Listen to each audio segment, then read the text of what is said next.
Last time on Sideways Look, we talked about shutdown season, that ritual of political brinkmanship that brings Washington to a standstill. It's the kind of story that dominates headlines, the countdown clocks, the late night speeches, the scramble to keep the lights on.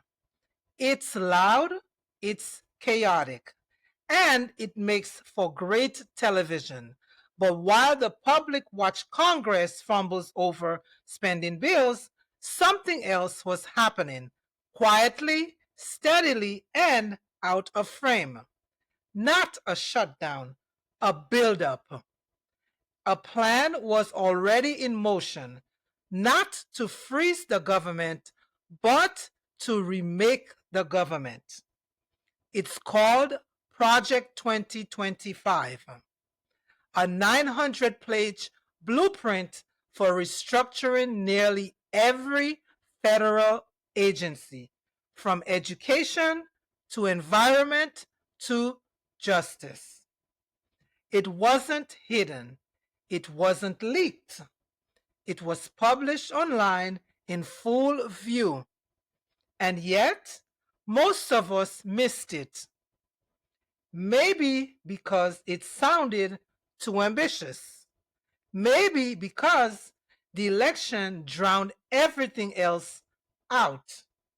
Or maybe because we've stopped believing big plans can actually happen anymore.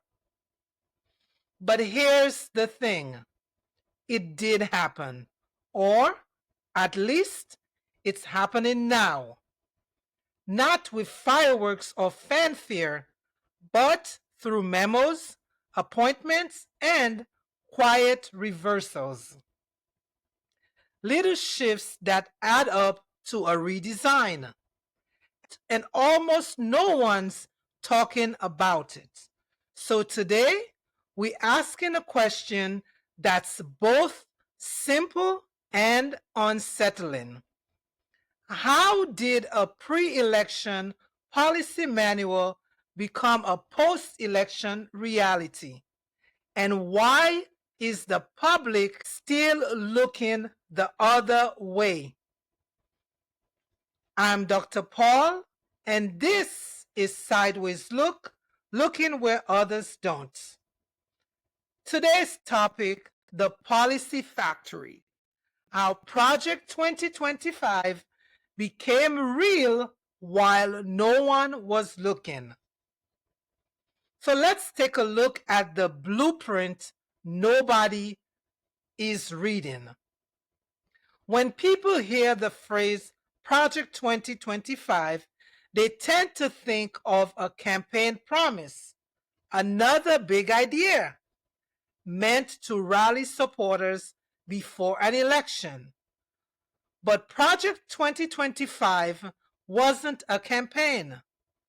It's a manual published by a coalition of conservative think tanks led by Heritage Foundation.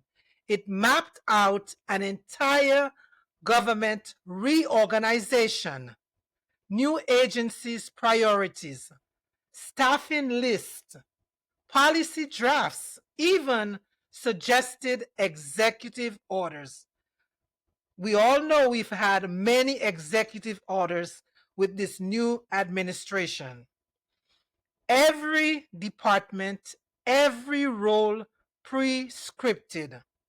The idea was simple and stunningly efficient. If their preferred candidate won, the new administration wouldn't need months to figure its agenda. The blueprint was already written. It's not the first time something like this has been done. Keep that in mind. Both political parties have long relied on think tanks to stock their cabinets and shape their policy goals. What made Project 2025 different was its scale, its transparency. It was right there on the internet, free for everyone to download, complete with a training academy for future appointees. It wasn't secret government planning. It was public pre-government planning. And yet, for most Americans, including journalists, voters, and even political insiders, it barely registered. Why? Because during an election cycle, attention is currency. Headlines chase drama, not design. The focus stays on the race, not the roadmap. So while the cameras pointed at Capitol Hill, the real action was happening elsewhere, in conference rooms, policy workshops, and private video calls, places where the machinery of government was being rebuilt in theory, waiting for its moment to become reality. That's the paradox. Project 2025 wasn't hidden. It was just overloaded. It was overlooked. Because in politics, visibility isn't about what's in front of us, it's about what we choose to see. Coming up, let's take a step inside the policy factory, the network of organizations, donors, and strategists who've mastered a truth about power. It doesn't just belong to those who win elections. It belongs to those who write the instructions for what happens next. So let's take a look at the inside the policy factory. To fully understand how Project 2025 became more than paper, you have to look inside what I call the policy factory. It's a network of think tanks, strategists, and donors who treat government like a design challenge. They don't wait for election night. They build the blueprint before the voters are even counted. At the heart of Project 2025 were 4 pillars, each designed to turn ideology into governance. Pillar number 1, the mandate for leadership. This was the master document, a 900-page blueprint which outlined exactly how to reshape federal departments. And obviously, we can see the reshaping of the federal government full on display. It's happening. Every chapter focused on a different agency, how to redistrict its mission, reassign its leadership, and rewrite its priority. It wasn't a platform, folks. It was an instruction manual. Pillar number 2, the personal database. A nationwide registry of pre-vetted individuals must be loyal, trained, and ready to take federal appointments on day 1.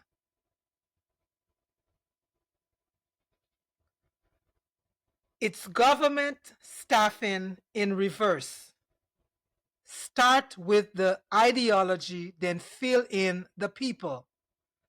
Because if you look at every appointment that the new administration had or person of interest that they wanted to place in leadership, they were appointed. Pillar number 3, the Presidential Administration Academy. An online and in-person training program that prepares those appointees for the mechanics of governance.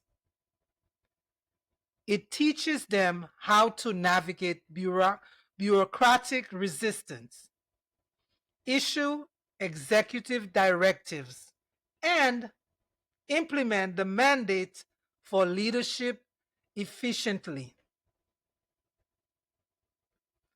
Think of it as orientation for government built to execute a specific mission. Pillar number 4, the 180-day playbook. The final piece, a detailed timeline for the first 6 months in office. It lists what to undo, what to prioritize, and which agency to target first. It's not improvisation, it's acceleration. A playbook designed to ensure that by the time the public catches on, the machinery is already in motion. Together, these 4 pillars create what one analyst called a full cycle government in waiting. Vision, people, training, execution. It's not illegal. It's not even unprecedented. But it's powerful, and it reveals something about how modern policy is made. That power doesn't just shift at the ballot box. Rather, it transfers through preparation. Let's take a look at the quiet implication. How a plan drafted years before the election began taking root inside agencies, budgets, and priorities, one memo at a time.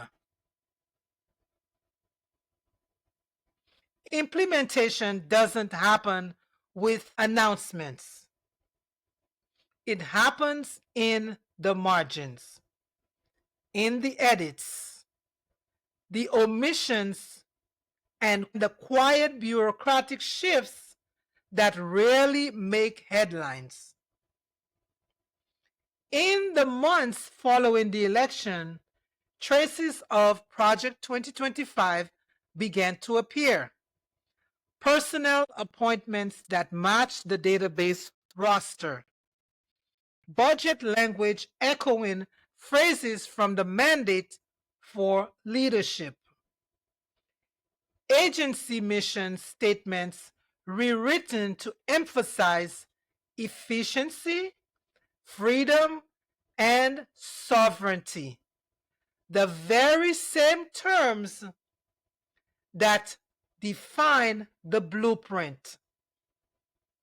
Each change seemed routine, but together they formed a pattern, a slow structural transformation. One that didn't need new laws, just new leadership. This is how policy evolves now, through administrative architecture, not public debate, through quiet procedural rewiring, the kind of changes that are legal, technical, and deeply consequential. And while critics see it as an attempt to politicize the civil service, supporters see something else, a long overdue reassertion of control. Either way, the result is the same: a government that looks familiar on the outside, but operates by a very different script within. So, what's the big question here? What does it mean for democracy when governance is built before the people have a say?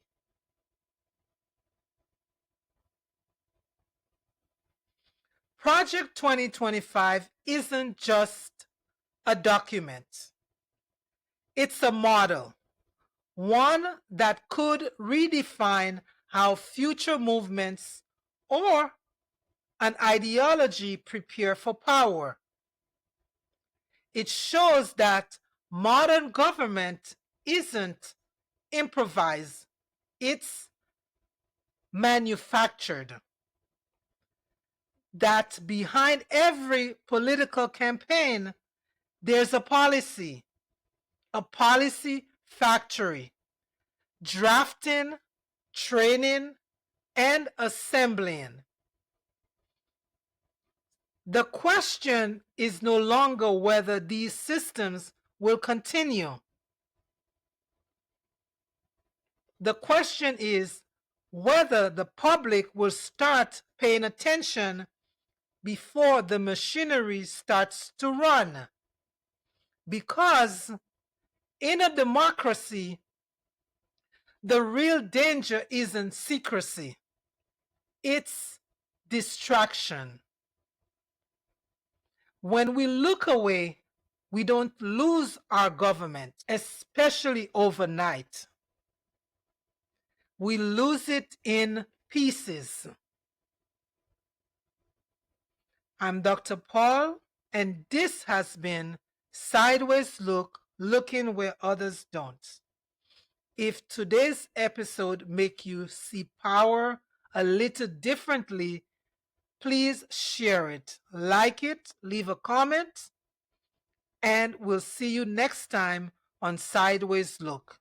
Because sometimes awareness is the first step towards accountability.